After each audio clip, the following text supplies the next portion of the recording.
দীর্ঘমেয়াদী পরিকল্পনাটা করতে হতো যে যে যখন থেকে আমরা ফার্ম ছিলাম যে শেখ হাসিনাকে চলে যেতে হবে, তারপরে কি হবে। আমরা তো আর শেখ হাসিনা চলে যাওয়ার পরে দেশটাকে ছেড়ে দিতে পারি না। তো এই জায়গা থেকে আমরা দেখা যায় যে এই চিন্তাটা আস্তে আস্তে আসতে থাকে। কিন্তু ওই সময়টাতে আসলে এটা বিশ্বাস করাও কঠিন ছিল যে 5 তারিখের মধ্যেই হয়তো হয়ে যাবে। আমাদের তো এমনকি সশস্ত্র অভ্যুত্থানের প্রস্তুতিও ছিল। 5 তারিখ যদি আমরা সফল না হতাম, হয়তো আমরা অস্ত্র তুলে নেওয়ার ঘোষণা দিতাম। এবং নাহিদ ভাই ভিডিওবার তো রেডি রেখেছিল, আমিও কি ঘোষণা দিব সেটাও রেডি ছিল। তবে এর আগে আমরা এটা অনুভব করি যে পরবর্তীতে আমরা আসলে দেশটার আসলে কি হবে শেখ হাসিনা চলে যাওয়ার পরে। সেই জায়গা থেকে মানে এটা কোনো কালেকটিভ ডিসিশন এরকম ছিল না, এমন না যে আমরা মিটিং করে ডিসিশন নিয়েছি যে ডক্টর ইউনূসকে প্রধান উপদেষ্টা বানানো হবে বা এরকম কিছু। তখন আমার মূলত যোগাযোগ হয় ইয়ের সাথে, যে যোগাযোগ হচ্ছিল আমেরিকান এম্বাসির কয়েকজনের সাথে। এর পাশাপাশি হচ্ছে সাবেক ছাত্রদলের এক বড় ভাই আছেন শামীম ভাই, উনি মিরপুরে অর্গানাইজার হিসেবে খুব ভালো ভূমিকা পালন করছিলেন। তো ওনার সাথে আমার যোগাযোগ হচ্ছিল। উনি মূলত ওনার যোগাযোগটা ছিল মূলত মুশফিকুল ফজল আনসারি ওনাদের সাথে আর কি। তো ওনার মাধ্যমে আমার ডক্টর আলী রিয়াজ, তারপর হচ্ছে বদির আলম মজুমদার স্যারদের সাথে যোগাযোগ হয়। ওনাদের সাথে আমি কথা বলি। 1 তারিখ যখন আমরা আমাদেরকে ডিবি থেকে ছেড়ে দেওয়া হয়, সেদিন প্রাথমিক কথা হয়, কিন্তু 2 তারিখ মূলত আসল কথাবার্তা শুরু হয়। ওনাদের সাথে কথা বলে এবং ওনাদেরকে তখন আমি জিজ্ঞেস করছিলাম যে ডক্টর মোহাম্মদ ইউনূস কি আসবেন কিনা যদি আমরা আহ্বান করি। তো সবার একটা কমন কথা ছিল উনি আসবেন না, কারণ ওনাকে এর আগেও তো অনেকবার চেষ্টা হয়েছে আহ্বান করার। ওই 24-এর নির্বাচনের আগেও একটা আলোচনা ছিল, এবং এর আগেও 19 সালের দিকে একটা আলোচনা ছিল। এর আগেও যখন তত্ত্বাবধায়ক সরকার ছিল তখনও ওনাকে আনার চেষ্টা করা হয়েছিল, বাট উনি সবসময় পলিটিক্যালি থেকে রিফিউজ করেছেন, দূরে থাকতে চেয়েছেন। তো আলী রিয়াজ স্যারও আমাকে বললেন, বদির আলম মজুমদার স্যারও বললেন যে উনি আসবেন না। আরও যাদের সাথে কথা হচ্ছিল উনি রাজি হবেন না, এই ধরনের একটা কথা ছিল। বাট আমি সরাসরি ওনার সাথেই কথা বলতে চাই। এবং তখন হচ্ছে শামীম ভাই আমাকে ওনার বর্তমান যে এপিএস সাব্বির ভাইয়ের নাম্বার দেন। তো সাব্বির ভাইয়ের সাথে যোগাযোগ করার পর সাব্বির ভাই আমাকে বলেন যে আমি তো স্যারের সাথে নাই। তো স্যারের সাথে মঈন চৌধুরী নামের একজন তখন স্যারের প্রাইভেট সেক্রেটারি হিসেবে কাজ করছিলেন। তো সাব্বির ভাই আমাকে মঈন চৌধুরীর নাম্বার দেন। মঈন চৌধুরীর সাথে আমি যোগাযোগ করি 2 তারিখ কি 3 তারিখ হবে, এবং ওনার সাথে আমার কথা হয়। এবং উনি তখন বলছিলেন যে স্যারের একটা ছোটো সার্জারি আছে। স্যার তখন ফ্রান্সে ছিলেন। তো সার্জারি আছে, এবং পরবর্তীতে আমি ওনাকে মেসেজগুলো ক্লিয়ার করার চেষ্টা করি যে আমরা চাচ্ছি এমনটা। তো উনি স্যারের সাথে কথা বলেন। স্যার আমাদেরকে পরে একটা মেসেজ পাঠান যে তোমরা যেটা করতেছো আমি তোমাদের সাথে আছি আর কি। এটা হচ্ছে 2 তারিখের দিকে স্যার একটা মেসেজ আমাদেরকে পাঠান থ্রু মঈন চৌধুরী, কিন্তু তখনও কথা হয়নি।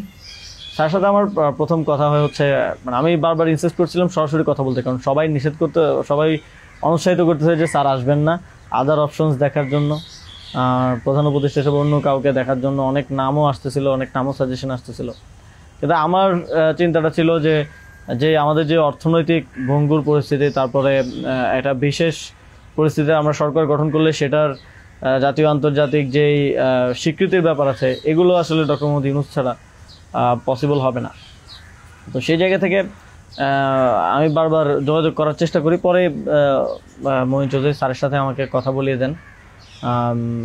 সম্ভবত ওনার নাম্বার থেকেই প্রথম কথা বলা হয়, এবং স্যারকে আমি অ্যাপ্রোচ করার পরে স্যার আমাকে বললেন যে আমি হচ্ছে তোমরা অন্য কাউকে ভাবো।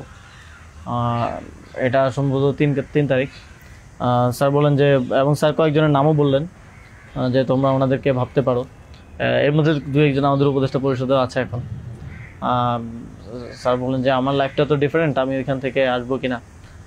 এবং উনি বলেন যে তাহলে, আমি যখন বললাম যে স্যার আপনাকে ছাড়া হবে না, আপনাকে আসতেই হবে, তখন উনি বললেন যে আমি ভেবে দেখি, তোমরাও ভাবো, যদি আদার কোনো বেটার অপশন পাওয়া যায় তাহলে তোমরা ভাবো, আর আমিও ভেবে তোমাদেরকে জানাবো। তো 3 তারিখ তো অনেক কিছু আনসার্টেন ছিল। এক দফা শুধু ঘোষণা হয়েছে, কবে পতন হবে, কবে আসবে, এটা আনসার্টেন ছিল। আমার মনে হয় এটাও ডিসিশন নেওয়ার ক্ষেত্রে একটা বাধা ছিল সে সময়। কিন্তু আমি যথেষ্ট, আমার মনে হচ্ছিল যে উনি ডিনাই করলেও he is to some extent positive, মানে যেটা বাকিদের থেকে আসতেছে যে একেবারেই আসবে না এরকম। আসিফ স্যারও বলতেছিল যে আসবে না স্যার, রাজি হবে না। তো আবার আমার মনে হচ্ছিল যে এই লোকগুলো তো সবাই স্যারকে পার্সোনালি চেনে, তো ওনারা বলতেছে, কিন্তু আমরা ইনসিস্ট করি, আমি ইনসিস্ট করি, এবং আমি তখন আসলে বাকিদেরকে জানিয়ে রাখছিলাম যে আমার স্যারের সাথে যোগাযোগ হচ্ছে। তখন এটা কোনো কালেকটিভ ডিসিশন ছিল না যে ওনাকে আমরা প্রধান উপদেষ্টা করব। আমি নাহিদ ভাই, মাহফুজ ভাইদেরকে জানিয়ে রাখি যে আমার ওনার সাথে যোগাযোগ হচ্ছে, দেখি এটা কোথায় যায়। আর সবার কাছেই তো তখন সময়টা আনসার্টেন ছিল যে কখন পতন হবে, কখন সরকার হবে। এটা অনেক ফার সাইটেড আসলে বিষয় ছিল ওই সময়টাতে, কারণ আমাদের মনে হচ্ছিল না যে 5ই আগস্ট পতন হবে, আমাদের মনে হচ্ছিল যে আরও হয়তো দীর্ঘ সময় আমাদের লড়াই করতে হতে পারে। ইভেন সব ধরনের সম্ভাবনাই ছিল, এটা একটা গৃহযুদ্ধের দিকে যাওয়ার পরিস্থিতিও ছিল ওই সময়টাতে। তো পরবর্তীতে যখন এরপরও স্যারের সাথে আমার কমিউনিকেশন, স্যারের টিমের সাথে কমিউনিকেশন চলছিল। 5 তারিখ মূলত স্যারের সাথে আবার কথা হয়। মঈন চৌধুরীর সাথে রেগুলারই কথা হচ্ছিল, প্রতিদিন 2-3 বার কলে কথা বলছিলাম। 5 তারিখ স্যার যখন সার্জারিতে ঢুকবেন, ঢোকার আগে হচ্ছে কথা হয়, যখন শেখ হাসিনা পালিয়ে গেল সন্ধ্যায় আমরা চ্যানেল 24-এর অফিসে। তখন আমি স্যারের সাথে কথা বলতে চাই যে এখন তো পতন হয়ে গেছে, এখন একটা ডিসিশনে আসতে হবে। তো তখন মঈন ভাই স্যারের সাথে আমাদেরকে কলে যুক্ত করেন। তো চ্যানেল 24 অফিসেই নাহিদ ভাই আর আমি আমার ফোন থেকে লাউডস্পিকারে স্যারের সাথে কথা বলি। তো স্যারকে আমরা বলি যে স্যার এখন একটা ডিসিশন আসতে হবে, আর স্যারও সার্জারিতে চলে যাচ্ছিলেন তারপরে ডিসিশন দেওয়াটা। তো স্যার এক ধরনের তখন মনোসম্মতি দিলেন যে আমি আসব। আর এর মাঝে তো 2 দিন স্যারও আলোচনা করেছেন বিভিন্ন পর্যায়ে, আমি আসবো, তবে বিস্তারিত কথা বলার আগে তোমরা কোথাও এটা অ্যানাউন্স করো না আর কি। তো এই আলোচনাটা হওয়ার পরে আমরা অনেকগুলো বিষয় ছিল ডিসকাস করার মতো। আলোচনাটা হওয়ার পরে আমরা চ্যানেল 24-এর অফিসে প্রেস ব্রিফিংটা করি সেদিন রাতে, এবং সরকারের রূপরেখাটা কী হবে সেখানে ঘোষণা করি, একটা অন্তর্বর্তীকালীন জাতীয় সরকার ঘোষণার কথা বলি। এছাড়াও আরও রূপরেখাগুলো বলি যে রাজনৈতিক অংশগ্রহণ, তারপর সিভিল সোসাইটি, তারপরে অভ্যুত্থানের নেতৃত্বের অংশগ্রহণ, এই পলিসিগুলো আমরা সেখানে ঘোষণা করি। স্যারের নামটা ঘোষণা করা হয়নি। সেদিন রাতে স্যারের সাথে আবার চূড়ান্ত কথা হয়, রাতের আনুমানিক 12:30 থেকে 2টা-2:30 পর্যন্ত প্রায় 2 ঘন্টা স্যারের সাথে নাহিদ ভাই আর আমার কলে কথা হয়, এবং সেখানে আমরা বিস্তারিত বিভিন্ন বিষয়গুলো আলোচনা করি, এবং স্যারের কিছু কনসার্ন ছিল সেগুলো আমরা ডিসকাস করি যে এটা আবার 1-11 মতো একটা সরকার হবে কি না, মানে আমরা ক্ষমতায় বসবো কিন্তু পেছন থেকে আর্মি আমাদেরকে চালাবে কিনা, অথবা অন্য কেউ আমাদেরকে ডিক্টেট করবে কিনা। স্যারের কনসার্ন ছিল এটা। স্যারের কনসার্ন ছিল যে আমি আসলে আমাকেই স্বাধীনতাটা দিতে হবে, আমি আসলে এটা আর্মি রান করবে কিংবা পেছন থেকে কেউ রান করবে এটা হলে আমি আসবো না। তো আমরা স্যারকে বলেছি যে আমাদের পজিশনে এটাই, যে গভর্নমেন্ট যদি আমরা ফর্ম করি, গভর্নমেন্ট স্বাধীনভাবে কাজ করতে হবে, এবং এখানে সেনাবাহিনী কিংবা অন্য কোনো অথরিটি যদি হস্তক্ষেপ করতে চায় সেক্ষেত্রে আমরা মাঠ থেকে সেটাকে চ্যালেঞ্জ করবো আর কি। তো এই ধরনের একটা নিশ্চয়তা স্যারকে আমরা দিই আমাদের এন্ড থেকে।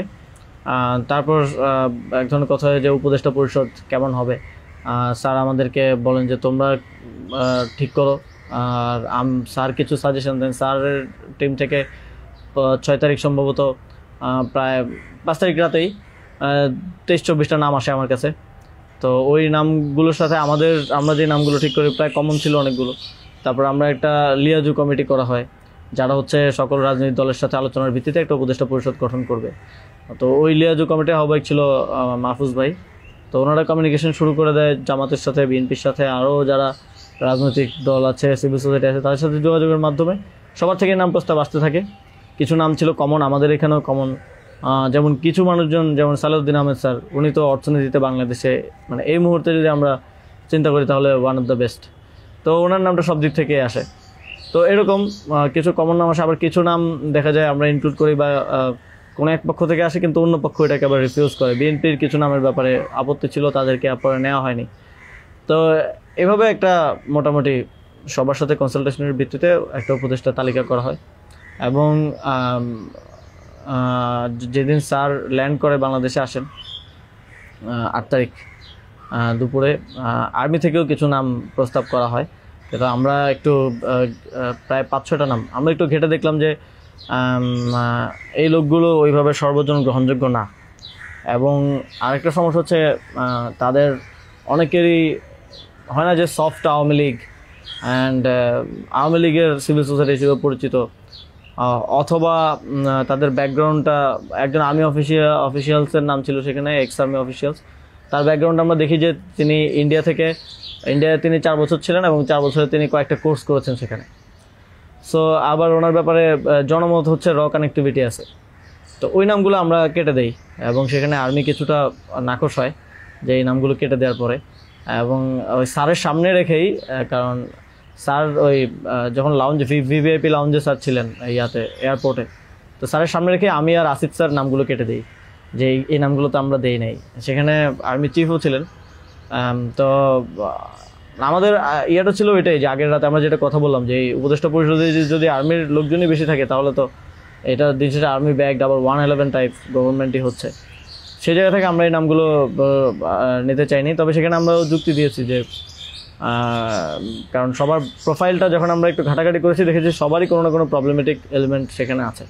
হয় তার র কানেক্টিভিটি হিসেবে জনমত আছে, মানুষের মধ্যে গুঞ্জন আছে, অথবা তার আওয়ামী লীগের সিভিল সোসাইটি হিসেবে পরিচিতি আছে। তো এই ধরনের একটা বিষয় ছিল ওই 5-6টা নামের মধ্যে, যে কারণে আমরা সবগুলো নামই প্রায় কেটে দিই। শুধু একটা নাম আমরা রেখেছিলাম সিএসটি উপদেষ্টা যিনি আছেন, কারণ আমাদের কাছে মনে হচ্ছে ওইটা সেন্সিটিভ জায়গা এবং দেশের এরকম একটা ট্রানজিশন টার্মাল সিচুয়েশনে যেহেতু আর্মি পুরোপুরি আমাদের পার্বত্য অঞ্চলের সমস্যাগুলো ডিল করে, তো সেখানে তাদের কথাটা রাখা উচিত। সেই জায়গা থেকে ওনার নামটা আমরা রাখি, শুধু আর্মির প্রপোজাল থেকে বাকিগুলো কেটে দেওয়া হয়। তো এভাবেই একটা এবং এছাড়াও আরেকটা ইয়ে ছিল যে 6 তারিখ আর্মির সাথে আমাদের একটা বৈঠক হয়, 3 বাহিনী প্রধান তারপর রাষ্ট্রপতি, প্রায় 4 ঘন্টার একটা বৈঠক হয়। যেটার মূল কথাটা ছিল যে সেনাপ্রধানের দিক থেকে মূল ভেটোটা ছিল যে ডক্টর মোহাম্মদ ইউনূস কেন, why not any other person. তো আমরা আমাদের জায়গায় অ্যাডামেন্ট ছিলাম, বিকজ আমরা তো 5 তারিখ রাতেই ঘোষণা দিয়ে দিয়েছি যে doctor Muhammad Yunus will be the chief adviser of the next interim government.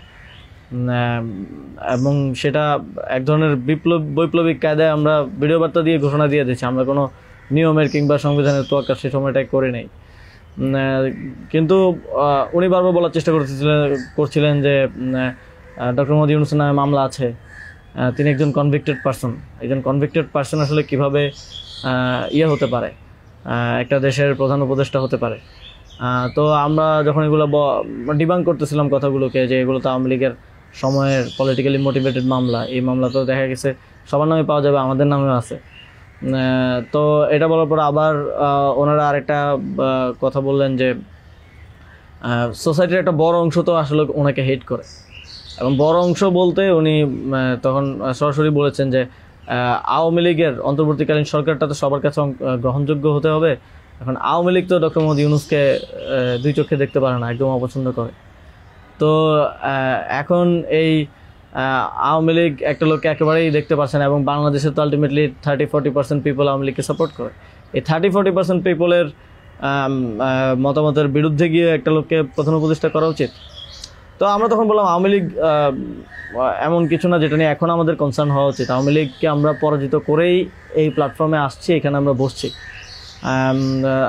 Awami League কি চাইলেও না চলে এটা এখন আর ম্যাটার করে না কোনোভাবেই। কিন্তু উনি বারবার এই কথাটা ঘুরে ফিরে বলতেছিলেন যে এই সরকার তো একটা নির্বাচন আয়োজন করবে, এই জন্য বিএনপি আওয়ামী লীগ সবার কাছে এই সরকারের গ্রহণযোগ্যতা থাকা প্রয়োজন। আওয়ামী লীগ তো ডক্টর মোহাম্মদ ইউনূসকে একেবারেই দেখতে পারে না, ওনাকে আওয়ামী লীগ মেনে নেবে না উনি আসলে। কিন্তু আমাদের কথা ছিল যে আওয়ামী লীগ তো এখন আর এই মুহূর্তে ডিসিশন মেকিংয়ে আওয়ামী লীগ ম্যাটার করে না। একটা গণহত্যা ঘটনার পরে সে কি ভাবলো বা তার কি পজিশন, দ্যাট ডাজন্ট ম্যাটার। এরপরও ওনারা নানা ধরনের যুক্তি দিতে পারে, এবং শেষে 4 ঘন্টা এই বিষয়ের উপরে ডিসকাশন হয়। 4 ঘন্টা, আধা ঘন্টা হয়তো অন্যান্য ইস্যুস নিয়ে ডিসকাস হয়েছিল, বাট 4 ঘন্টা প্রায় 3.5 ঘন্টা ইস্যু নিয়ে ডিসকাস হয়। তো এখানে আসছিলাম আমি, নাহিদ ভাই, মাহফুজ ভাই আর নাসির ভাই, আর বাকি আমাদের সাথে যারা ছিল তারা বাইরে অপেক্ষা করছিল। আসিফ স্যার ছিল, তারপরে তানজিমুদ্দিন স্যারও ছিল, আরও সমন্বয়িকা ছিলেন আরও 10-12 জন, সবাই বাইরে অপেক্ষা করছিল আর কি এই 4 ঘন্টা। তো তারা বারবার 2বার হচ্ছে বিরতি দিয়ে আমাদেরকে আবার ভাবতে বলে আবার চলে যেত, আবার এসে আবারও একই জায়গা থেকে কথা শুরু করতো। মানে আমরা বুঝতে পারছিলাম যে ডক্টর মোহাম্মদ ইউনূসকে এখানে এস্টাবলিশমেন্ট কোনোভাবেই চাচ্ছে না। আর আমাদের কথা ছিল আমরা ঘোষণা দিয়ে দিছি এবং আমরা এক ধরনের হুমকি সুরে সেখানে বলি যে যদি এটা রাষ্ট্রীয়ভাবে না হয়, যদি রাষ্ট্রপতি ঘোষণা না দেয় ডক্টর মোহাম্মদ ইউনূসকে প্রধান উপদেষ্টা হিসেবে, তাহলেও আমাদের কিছু যায় আসে না, কারণ আমরা অলরেডি ঘোষণা দিয়ে দিয়েছি। আমরা আমাদের তৈরি করা উপদেষ্টা পরিষদ নিয়ে শহীদ মিনারে গিয়ে শপথ নিব। এই হুমকিটা দেওয়ার পরে তারা একটু মানে নড়েচড়ে বসে এবং তারা গিয়ে রাষ্ট্রপতির সাথে ডিসকাস করে আসে। এবং সেনাপ্রধান লাস্ট আমার মনে পড়ে আমাদেরকে বলেছিল যে আমি বুকে পাথর চাপা দিয়ে এই সিদ্ধান্তটা মেনে নিচ্ছি। এবং আমাদের জায়গাটা ছিল খুবই রিজেক্ট যে ডক্টর মোহাম্মদ ইউনূসকে না আনতে পারলে এখানে একটা শক্ত সরকার গঠন করা পসিবল হবে না। এবং আর্মির যেই মোটিভেশন ছিল এটা আবার ১/১১-র মতো একটা সরকার গঠন করার তাদের মোটিভেশন ছিল। যখন তারা নামগুলো দেয় ৬টা-৭টা উপদেষ্টার নাম দেয় তখন এটা বোঝা যায় এবং ডিকটেট করার এক ধরনের। তো আমরা যদি এখানে অন্য কাউকে নেই যার পার্সোনালিটি এত স্ট্রং না, তাহলে আলটিমেটলি আমরা আসলে অন্য কারো দ্বারাই পরিচালিত হব, ড্রিভেন হব। এই সরকারটা আত্মনির্ভরশীল একটা স্বতন্ত্র সরকার হতে পারবে না। তো তারপর তো ঘোষণা দেয়, রাষ্ট্রপতি ঘোষণা দেয় ডক্টর মোহাম্মদ ইউনূসকে প্রধান উপদেষ্টা হিসেবে ৬ তারিখে, এবং ৮ তারিখ হচ্ছে পরবর্তী উপদেষ্টা পরিষদটা গঠিত হয়। ৮ তারিখ শপথ অনুষ্ঠানটা হয়। স্যার যখন সার্জারি শেষ করে দেশে আসেন তারপর ওই দিন সন্ধ্যায় সরকারটা গঠিত হয়।